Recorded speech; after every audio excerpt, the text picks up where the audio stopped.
Amerika, particular kita sa may estado sa California.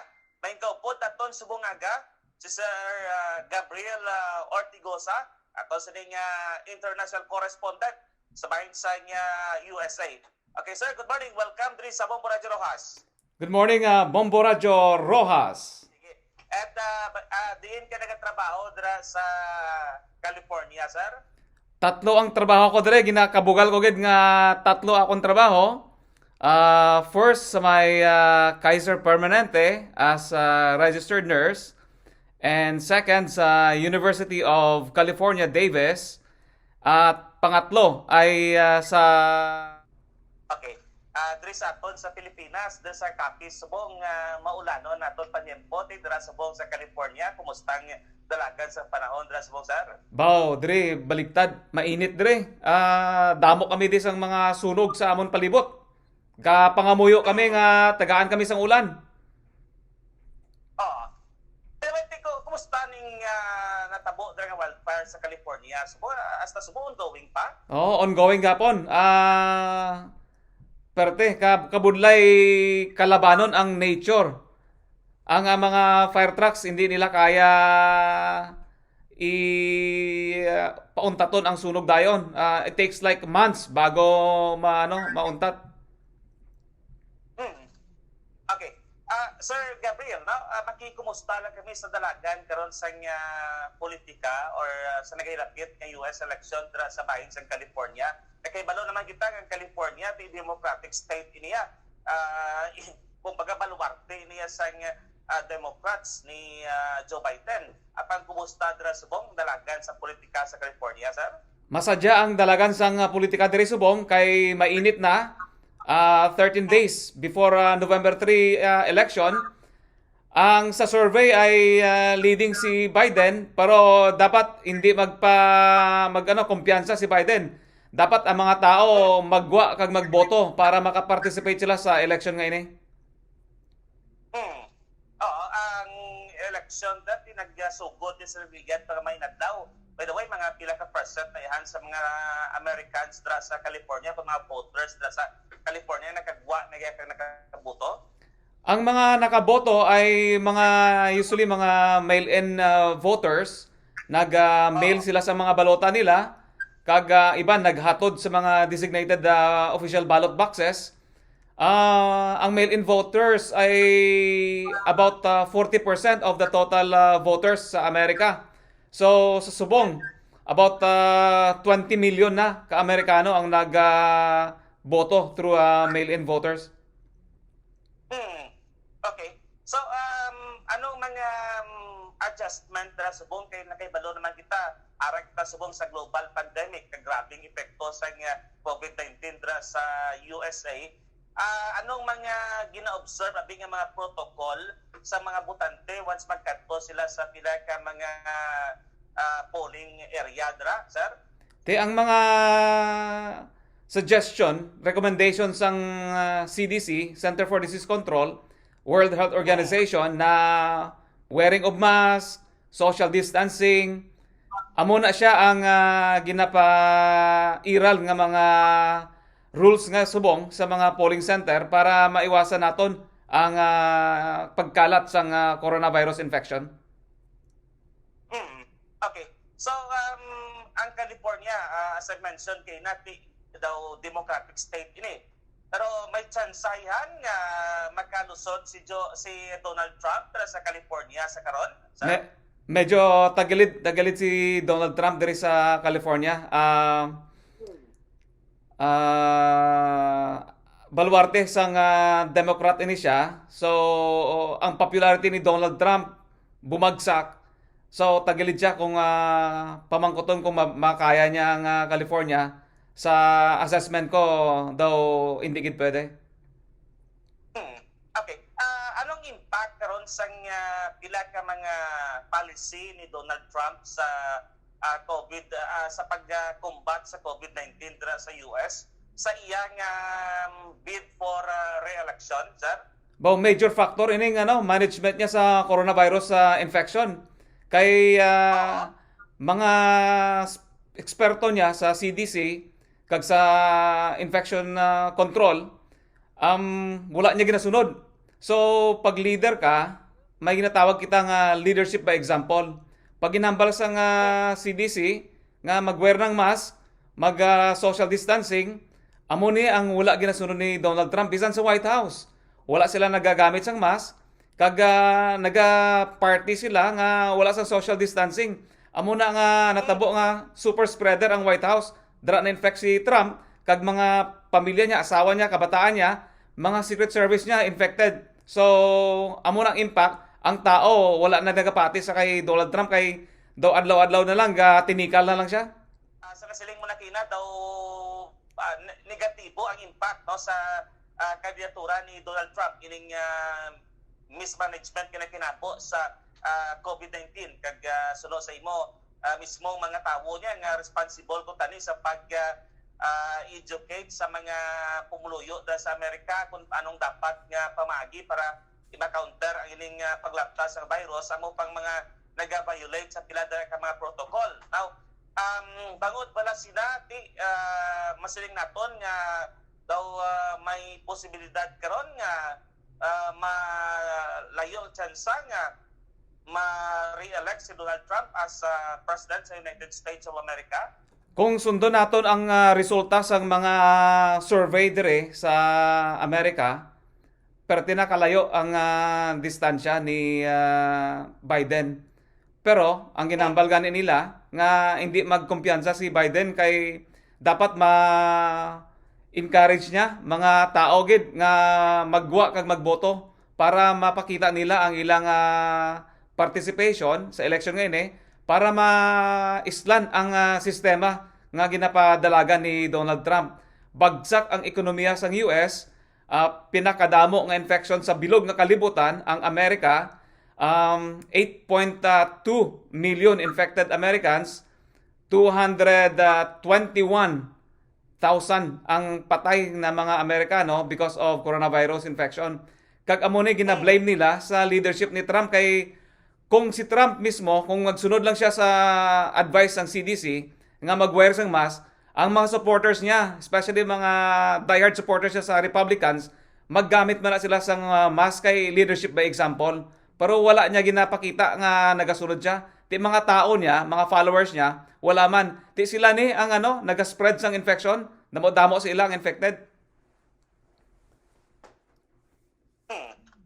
Okay. So now kung balikan nato nang nagtatabo sa 2016 election, very popular man sadto si Hillary Clinton kag sa mga survey sa antes pa ba na ginpatigayon ng eleksyon na leading man si Hillary Clinton.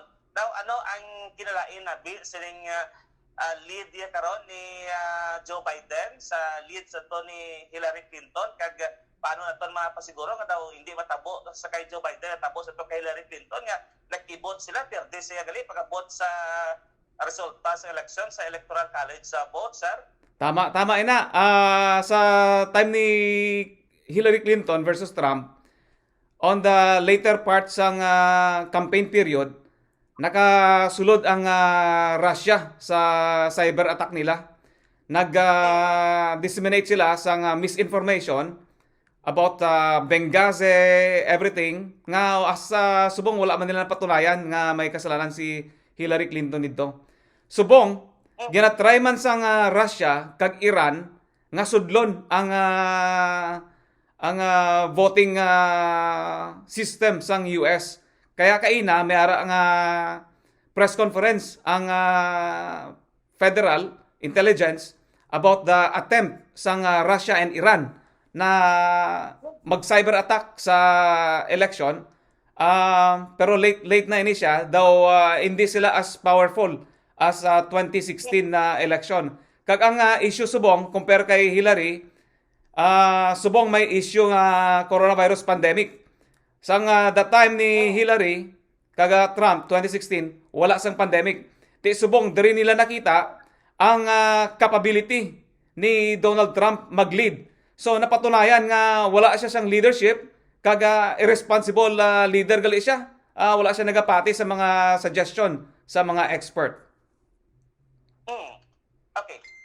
may mga information kami nga nabaton, sir, nga sining ulihi lang may nag-surface isa ka iskandalo involving sa bata ni US Vice President Joe Biden. Sa diin na sa email niya to, sa ginpakayon niya nga laptop nga nagagawa nga daw may mga transaksyon ko no, nga before kasadto sang Vice President pa si Vice President Biden, before ka maka-set sa appointment sa iya, before ka makaatubang siya daw may ara anay sang appointment fee, no? Okay, lang mo bayad sa iya sa nga anak para nga makaangkon ka sang opportunity nga makatubang ang Vice Presidente sa Estados Unidos. Ano ini ka matuod kag daw ano ang impact ni karon sa bid ni Joe Biden nga may masunod nga presidente sa United States of America, sir? Amo na ang ginambal nilang October surprise sang Republican sa election campaign. Pero daw bomba lang ang bomba, nagsungaw lang, hindi naglupok. Kay napatunayan nga disinformation from Russia ang ila ginagamit nga information. So nabisto, hindi gali tuod, wala sang basis. So mga tao ginakadlawan lang ang issue kay na wala impact sa campaign period subong. Okay. Sir, no, na-mention mo gina nga daw may attempt ang Russia kag Iran nga i-cyberhack ang election sa US, no? Di kay sinong advantage sabi ko na materialize ini? Ate, si Trump ang ang gapangayo sa bulig sa ila eh. Sabi niya, di ba, during the time, Russia, if you're listening, please come in. Subong ang aton nga intelligence service, 11 na kay agencies, kalaban ni Trump ini, ang mga intelligence service nga ini. Wala siya nagapati, mas mapati pa siya kay Vladimir Putin kaysa sa mga intelligence agents niya diri sa Amerika. So, subong ang Federal Intelligence Service nag-press conference nga ginahambal nila nga may nag-attempt nga mag sulod sa sistema sang eleksyon and identified Russia and Iran. Sir, I know nga susubong daw may mga ginapananaw na kamo nga numero sang posible makuha nga boto sang kada kandidato, no? May ara sang 538 electoral college votes nga at stake. So rise to 270 ni. As of now, abi sino ang leading drift as far as electoral college votes is concerned, kag pilaayhan ang kay nakuha na ni Biden, expectar nga makuha ni Biden, kag pilaayhan ang makuha din ni Donald Trump. So kung i-base nato na sa survey subong, ang leading ni Biden 12%, and then mabalaan nato ng electoral votes nga nga magic number is 270 sa pag-count na, pag-umpisa na sang count sang mga balota. So, may ara kita nga natama nambal mo nga may ara kita nga 538 electoral college representing district sa Amerika. Kay may ara nga 435 representative or district ang Amerika. Tapos may ara nga tatlo from Washington DC district. Tapos plus every state may ara nga 2 ka senador bawat states. So, bawat isang state na 2 senador, total is 100 senators. So, total of 538. One half of that is 269 plus 1 is 270. So, total number nga ginalagas sa mga kandidato, at least makaabot sa 270, sigurado na daog sila sa election. So, raise to 270 ni, no? Oo, sinoyatan rin sa so far, sir, sa magambal kita, Democratic states, meron mo sa Republican states, no? Sa karon abi kung ang balanta states ang kada political party, sino ang may bintaha doon sa numero? So, subong may bintaha sa numero si Joe Biden kay ang mga swing states. Like Florida, Arizona, North Carolina, Pennsylvania, ang mga liderato nila nagasuporta kay Biden. Plus sa Republican mismo sa group nila, si former US President George Bush sang Texas nag-endorse kay Joe Biden. So Republican ni siya, nga gina-endorse niya si Joe Biden. Tapos si former Republican National Convention President, Chairman, Richard Steele, naga-endorso kay Joe Biden as president. Kay nakita nila nga wala sang future ang Amerika kung si Donald Trump ang presidente. Lalong babagsak ang ekonomiya sang Amerika, lalong damo ang infected sang coronavirus, lalo damo ang Amerikano ang mapatay kung itagaan pa sang tsansa si Donald Trump mag-serve another 4 years. Okay, so amo na sa mong galing baskog ang mga endorser o supporters ni former US Vice President Joe Biden, no? Duha ka mga nangin presidente or tatlo gani Bill Clinton karon ara man sa side ni Joe Biden. Si Barack Obama, former US President Barack Obama, ara man naga-endorso man kay Joe Biden. At pati si anay US President George Bush ngati Republican ini siya as opposed to ba i-endorso sa niya si Donald Trump kay halin sa ila sa nga partido pero nag-shift sang iya sa nga suporta sa kay Joe Biden. Anong impact sila yung Texas Republican state ini pag kay bangod nga si US President George Bush karon ang nag-endorso sa kay Biden, may tendency nga dito makuha niya ang Texas isa ka dako man nga state kay may dako man nga numero sa electoral college vote, sir.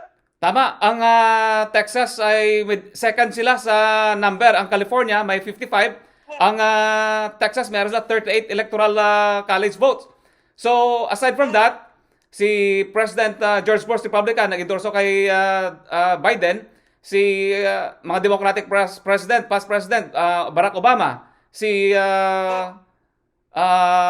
pati si Jimmy Carter endorso kay Biden, Democratic President. So damo partisubong si Mitt Romney, hambal niya nagboto na siya, mail-in voting, binoto niya si Biden. So Republican din siya, senator from Utah.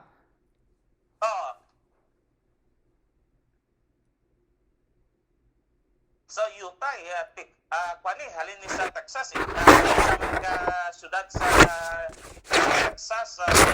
Ang Utah is a different state. Si Mitt Romney, Senator Mitt Romney. Dati siya presidential candidate na subong senador. Ang binoto niya si Joe Biden.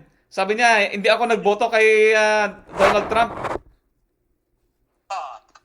Ini ma-pronouncement gini sa mga Republican leaders nga ini like former President George Bush, former Republican presidential candidate and now Senator Mitt Romney, and ang National Convention President nila sa Republican ang ilaya nga gina-endorso ya si Joe Biden daw may dako ini nga impact karon sa candidacy ni Joe Biden, sir?